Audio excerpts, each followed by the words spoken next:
Here comes Tim Decker, ladies and gentlemen. Coming across show center, the smoke is on. Watch him pull to the vertical. As he goes up, the airplane will come over the top, inscribing a beautiful loop in the sky. Wayne Handley, he's got to be feeling some good stuff right now as he rolls on the down line. It's bumping. That was a beautiful V loop.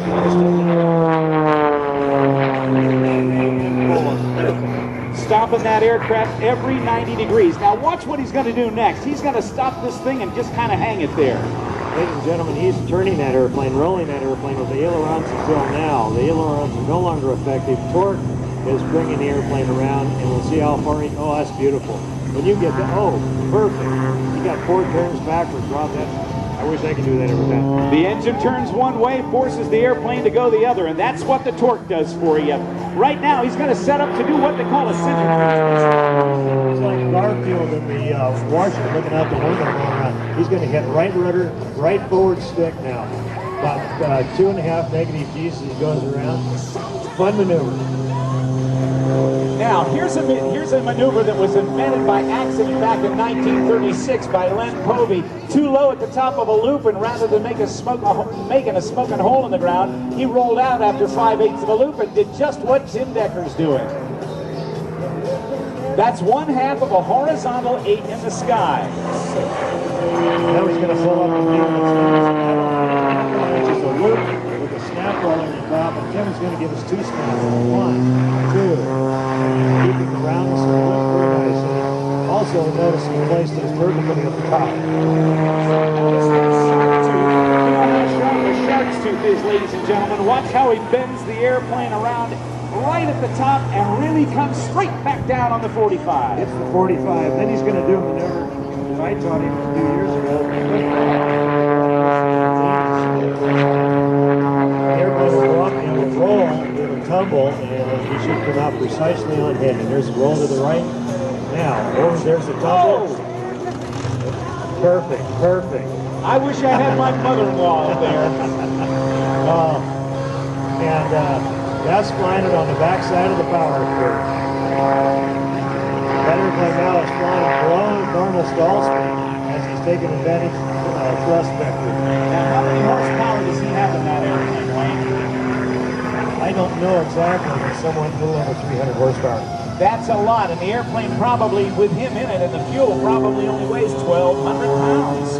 I would say you're close, 15, 16, with all up. The airplane empty is probably like that. This biplane ruled in the competition worldwide. The biplane was it until they got into these mid-wing monoplanes. But Pittsburgh has been around since 1945 or 46. Incredible run. This is a stop sign loop. Each segment of that loop, just perfect. Now we're going to do the necktie. And, you know, we come up with our own names for these maneuvers, and we'll see how that resembles a necktie. There we go. He's tying a knot in his own smoke right there. Now, here's a tough one.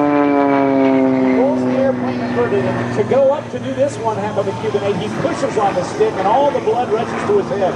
Right about here, it feels like he's got a vice on his head, right? And when you're into those uncomfortable, unnatural conditions, it's natural to tense up, but that's one when you're pushing into the G's and trying to relax.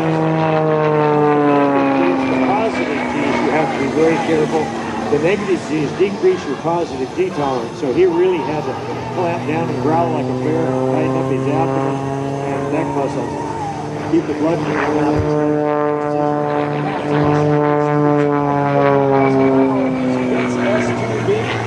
Comes off, watch him straight up into the sky and watch him roll it to the left and hold it there, continuing to roll on that 45-degree upline. Now he tilts it upside down, looks up on his windscreen over that top wing, pulls hard and does what they call a reverse 1/2 Cuban 8 or a split S. Now this is a tough maneuver. Looks easy, but it isn't easy.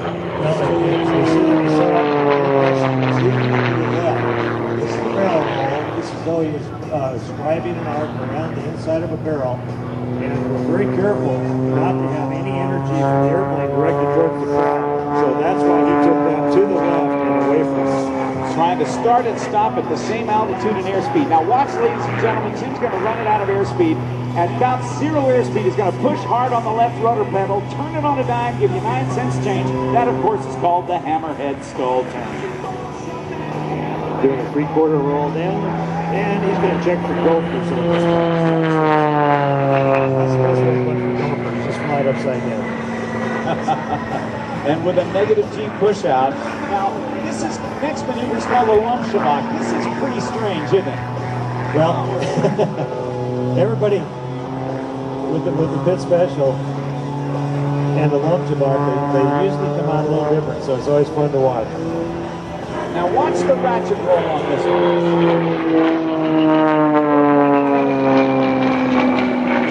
Takes it off to the right-hand side that time. Going to do another reverse half tubing. Up to 45, rolls it inverted, and then pulls hard on the stick back into his lap to get set up, and he trades what they call altitude for airspeed. Lets gravity do its work. That's the name of the game. Power now, is everything. One of the things that the pit special does better than the monoplanes is knife edge. They're giving nice pedal. 300 horsepower, the vertical stabilizer. Look at that, and the skill of a great pilot. Give him a wave and a nice round of applause, folks. Mr. Tim Decker. That was an outstanding performance. I'm very happy for him.